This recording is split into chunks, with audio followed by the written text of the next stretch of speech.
The London Top Show is sponsored by खाता book. Business हुआ easy. खाता book app आपका ऐसा खाता है जो हर वक्त आपके साथ रहे, आपकी पॉकेट में ही। अब आप मुझे इस महीने का हिसाब SMS या WhatsApp से ही भेज सकते हैं। अरे ये तो बहुत अच्छा हुआ। खाता बुक के साथ भेजें हर महीने का हिसाब SMS या WhatsApp से। खाता हुआ खाता बुक।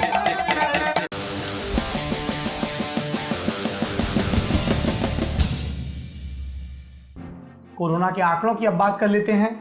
सबसे पहले पिछले 24 घंटे के आंकड़े। पिछले 24 घंटे में हमारे देश में 24,248 नए मामले सामने आए। 425 लोगों की मौत हुई। 15,350 लोग ठीक हुए। इन्हें मिलाकर भारत में कुल मामले हो गए 6,97,413। कुल मौतें 19,693। ठीक हुए 4,24,433। जॉन्स हॉपकिंस यूनिवर्सिटी ये भी आंकड़े जारी करती है पूरी दुनिया के।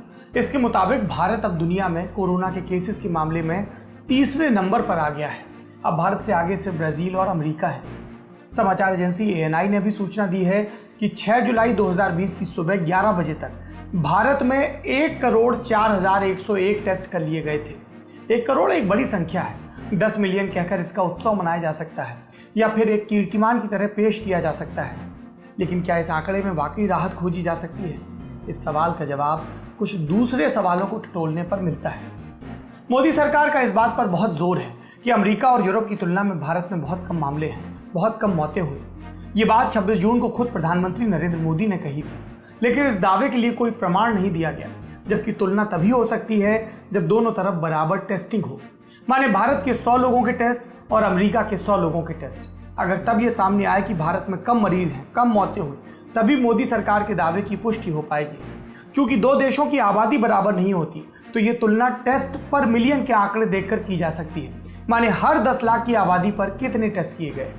वर्ल्डोमीटर के मुताबिक भारत में ये आंकड़ा फिलहाल 7,224 पर है और अमेरिका, जहां से तुलना की गई थी, वहां 10 लाख की आबादी पर 1,13,588 टेस्ट हुए हैं। ब्रिटेन से तुलना की गई थी, वहां 10 लाख की आबादी पर 1,54,745 टेस्ट हुए हैं। तो पूरी बात यह है कि ब्रिटेन में हुई मौतों से तुलना के वक्त ये नहीं बताया गया कि उनके और हमारे पर मिलियन टेस्टिंग के आंकड़े में 21 गुना से भी ज्यादा का फर्क है और अमेरिका के मामले में यह फर्क 15 गुना है। यहाँ यह तर्क दिया जा सकता है कि ब्रिटेन और अमेरिका की तुलना में भारत की आबादी बहुत ज्यादा है, इसलिए आंकड़ा छोटा लग रहा है। तब हम आपको चीन का उदाहरण देंगे। चीन की आबादी भारत से भी ज्यादा है, लेकिन वहां 10 लाख की आबादी पर 62,814 टेस्ट हुए हैं। माने भारत से 8.5 गुना से भी ज्यादा। अब उन देशों के नाम भी बता देते हैं जो पर मिलियन टेस्ट के मामले में भारत के आसपास हैं। पाकिस्तान, बांग्लादेश, अर्जेंटीना, फिलीपींस और बोलीविया।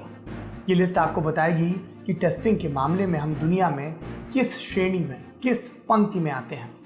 इसलिए 1 करोड़ टेस्ट के आंकड़े को बड़ा बताने से पहले हमें थोड़ा विचार करना चाहिए। अगर टेस्ट की कुल संख्या पर ही जाना है तो इस बात पर खुश हुआ जा सकता है कि भारत कुल टेस्ट के मामले में दुनिया में 5वें नंबर पर है। लेकिन हमने आपको बताया, इन 1 करोड़ टेस्ट की पहुंच आबादी के बहुत छोटे हिस्से तक रही है। कोरोना को लेकर एक और दावा है जिसे तथ्य चुनौती दे रहे हैं। WHO की टेक्निकल टीम की हेड डॉक्टर बेनेडिक्टा अलेग्रांजी ने कहा था कि पिछले 1-2 महीने में हम कहते रहे हैं कि कोरोना वायरस का संक्रमण हवा से फैल सकता है, लेकिन इसको कहने के पीछे कोई मजबूत और साफ सबूत नहीं है। अब भी इस पर बहुत विवाद चल रहा है। कोरोना संक्रमण हवा से फैलता है, इस बात को आधार बनाकर मास्क, सैनिटाइजर और तमाम सुरक्षा उपायों पर जोर दिया गया। अब WHO की तरफ से संकेत उल्टी तरफ जा रहे हैं। लेकिन इस एक बयान को लेकर आप कोई थ्योरी बना लें, इससे पहले यह भी जानिए कि WHO के इस रुख का विरोध भी हो रहा है। द न्यूयॉर्क टाइम्स की एक रिपोर्ट के अनुसार 32 देशों के 239 वैज्ञानिकों ने WHO को एक खुला खत, ओपन लेटर लिखकर यह दावा किया कि कोरोना संक्रमण हवा के रास्ते फैलता है। इस दावे से जुड़ी रिसर्च के अगले हफ्ते तक विज्ञान की किसी शोध पत्रिका में छप जाने के आसार हैं। तो फिलहाल ज्यूरी बटी हुई है, लेकिन इसका मतलब ये नहीं कि आप सतर्कता कम कर दें या मास्क हटा दें। जितनी सावधानियां आपको बताई गई हैं, उनका सख्ती से पालन करें। वैज्ञानिक जब तक किसी ठोस नतीजे पर पहुंचते हैं, तब तक बचाव ही इकलौता रास्ता है। आगे बढ़ने से पहले एक आखिरी अपडेट जो कुछ उम्मीद भी जगाए कोरोना के फ्रंट पर। केंद्रीय विज्ञान एवं प्रौद्योगिकी मंत्रालय ने 5 जून को कहा था कि drug controller general of India ने कोविड-19 के लिए टीके बना रही कंपनियों को ह्यूमन ट्रायल की अनुमति दे दी है और ये बीमारी के अंत की शुरुआत है। इसमें कोवैक्सिन और जाइकोव डी शामिल हैं, जिन्हें भारत में ही बनाया गया है। इसके अलावा 9 और टीके हैं जिन्हें ये अनुमति मिली है।